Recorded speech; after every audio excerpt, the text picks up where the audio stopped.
Assalamualaikum dan salam sejahtera semua murid-murid. Cikgu, nama Cikgu Azim yang menjadi cikgu praktikal kamu semua. Minggu lepas kita dah main kuis kan untuk tajuk Perjanjian London. Minggu ni kita akan belajar tentang pembentukan negeri-negeri Selat, iaitu tajuk dalam buku teks 2.3 muka surat 46. Baiklah. Pengenalan untuk negeri-negeri Selat ni, dia dipanggil sebagai NNS untuk singkatan, dan NNS ini dibentuk oleh British untuk mengukuhkan penguasaan terhadap Pulau Pinang, Melaka dan juga Singapura. Tiga negeri ini adalah negeri di bawah negeri-negeri Selat yang dipanggil NNS. NNS ini dibentuk pada 1826 dan ia dibubarkan pada 1946. Seterusnya, kita akan lihat latar belakang negeri-negeri Selat. Latar belakang ini adalah sebelum penubuhan negeri-negeri Selat. Sebelum penubuhannya, negeri-negeri ini mempunyai latar belakangnya tersendiri dan pentadbiran tersendiri. Kita lihat Pulau Pinang. Pulau Pinang ni bermula pada 1786 hingga 1826, iaitu hingga penubuhan negeri-negeri Selat. Sebelum penubuhan negeri-negeri Selat, Pulau Pinang ni ditadbir oleh Francis Light dan merupakan sebagai Pusurujaya yang bertanggungjawab kepada Governor General di India, kepada Governor General British yang berada di India. Seterusnya, pada tahun 1787, Pulau Pinang memperoleh status pelabuhan bebas dan Pulau Pinang ni menguasai perdagangan yang dikuasai oleh pedagang persendirian. Maknanya kebanyakan pedagang yang menguasai pelabuhan di Pulau Pinang ni adalah pedagang persendirian.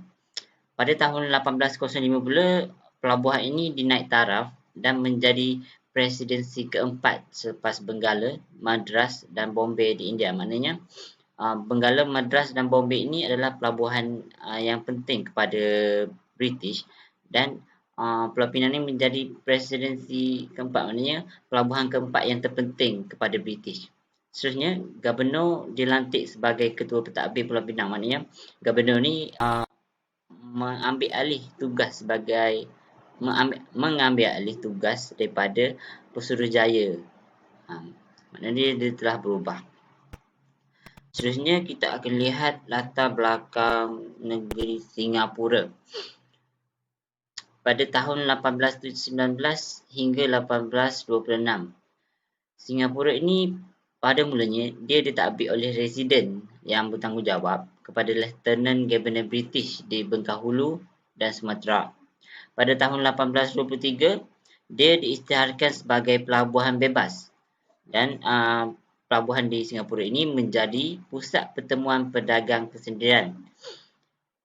Pelabuhan ini juga menjadi pusat untuk mengumpul hasil alam Melayu dan diperdagangkan dengan Cina. Seterusnya, kita lihat latar belakang negeri Melaka. Melaka ni dia bermula pada tahun 1824 hingga 1826. Latar belakangnya adalah pada mulanya Melaka ditadbir oleh Residen Konsular, dan dia menggunakan sistem kapitan diteruskan bagi mewujudkan keamanan dalam komuniti. Maknanya sistem kapitan ni dia ambil ketua suku kaum dan menjadi penegak undang-undang. Maknanya kapitan ni satu sistem, suku kaum dijadikan sebagai ketua undang-undang. Suku kaum dia diletakkan di bawah seorang ketua kaum yang berfungsi sebagai penegak undang-undang. Dan seterusnya, masyarakat luar bandar dijaga oleh penghulu. Baiklah. Seterusnya, kita akan lihat selepas pembentukan negeri-negeri Selat. Maknanya kepentingan negeri-negeri Selat ni kepada British. British dapat keuntungan dengan menguasai seluruh Selat Melaka. Maknanya kita tahu kan, Selat Melaka ni menjadi persinggahan pedagang-pedagang.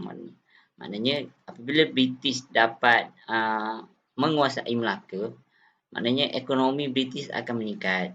Seterusnya, taraf pelabuhan bebas, negeri-negeri Selat berjaya menarik kedatangan pedagang tempatan dan luar. Maknanya perdagangan bebas ni tidak terhad kepada siapa-siapa. Maknanya siapa nak datang berdagang pun boleh. Seterusnya, negeri-negeri Selat ini juga menjadi pusat pengumpulan hasil dari alam Melayu. Maknanya dari alam Melayu ni kita tahu kan daripada Sumatera dan berkumpul di satu tempat di negeri-negeri Selat untuk didagangkan. Dan juga negeri-negeri Selat ni menjadi pintu masuk untuk buruh luar dan mempercepatkan pembangunan ekonomi British. Maknanya buruh-buruh daripada luar datang kepada pelabuhan-pelabuhan ini dan menjadi buruh kepada British.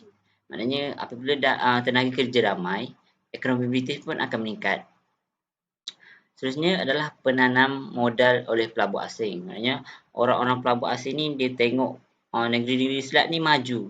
Ramai yang datang berdagang. Jadi dia ingin melaburkan modal dia untuk mendapat keuntungan. Dan British juga mendapat keuntungan daripada hasil ini. Kita dapat lihat gambar negeri-negeri Selat. Kalau kamu semua boleh tengok, warna pink itu adalah negeri-negeri Selat di mana Pulau Pinang duduk bawah Kedah sikit. Lepas tu Melaka di bawah Negeri Sembilan dan Singapura di ujung semenanjung Malaysia. Maknanya di Selat Melaka ni kita dapat lihat kapal-kapal akan lalu dan berlabuh di Pulau Pinang dan lalu berlabuh di Melaka dan terakhir sekali akan berlabuh di Singapura. Maknanya kepentingan pelabuhan-pelabuhan ini menjadi keuntungan kepada pihak British di mana setiap kapal-kapal yang lalu akan datang dan berdagang dan juga akan membeli barangan. Maknanya setiap pelabuhan ini mendatangkan keuntungan kepada British. Baiklah, seterusnya kita lihat kepada hubungan negeri-negeri Selat dan negeri-negeri Melayu. Baiklah. Negeri-negeri Selat memerlukan hasil ekonomi daripada negeri-negeri Melayu untuk memajukan perdagangan. Seterusnya, negeri-negeri Melayu memerlukan pelabuhan negeri Selat untuk memperdagangkan hasil ekonomi. Seterusnya, negeri-negeri Selat melaburkan modal untuk memajukan pelabungan biji timah di negeri Melayu. Maknanya, negeri-negeri Selat dan negeri-negeri Melayu ni saling memerlukan, di mana negeri-negeri Melayu mewujudkan hasil-hasil untuk didagangkan daripada negeri-negeri Melayu. Maknanya negeri-negeri Melayu ni dia tidak boleh jual sendiri hasil-hasil dia.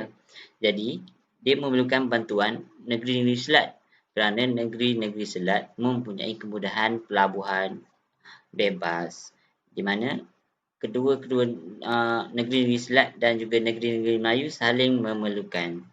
Okey, seterusnya kita tengok pada rumusan. Rumusannya adalah negeri-negeri Selat ini mempunyai pentadbiran yang tersendiri sebelum dibentuk menjadi negeri-negeri Selat. Maknanya sebelum ni diorang dah dapat survive, dapat bertahan. Namun selepas pembentukan negeri-negeri Selat pada 1826, dia menjadi sumber penting kepada British. Maknanya British gabungkan tiga pelabuhan ni, tiga negeri ni yang mempunyai pelabuhan masing-masing yang sangat penting, dan British ini mementingkan keuntungan. Maknanya dia nak kaut hasil untung daripada negeri-negeri Selat ini. Negeri-negeri Selat dan negeri-negeri Melayu mempunyai hubung kait di antara satu sama lain. Maknanya saling memerlukan. Macam cikgu cakap tadi, kalau negeri Melayu, diorang ada hasil kan, tapi diorang tak ada kemudahan untuk jual. Maknanya mereka perlu bergantung kepada negeri-negeri Selat. Jadinya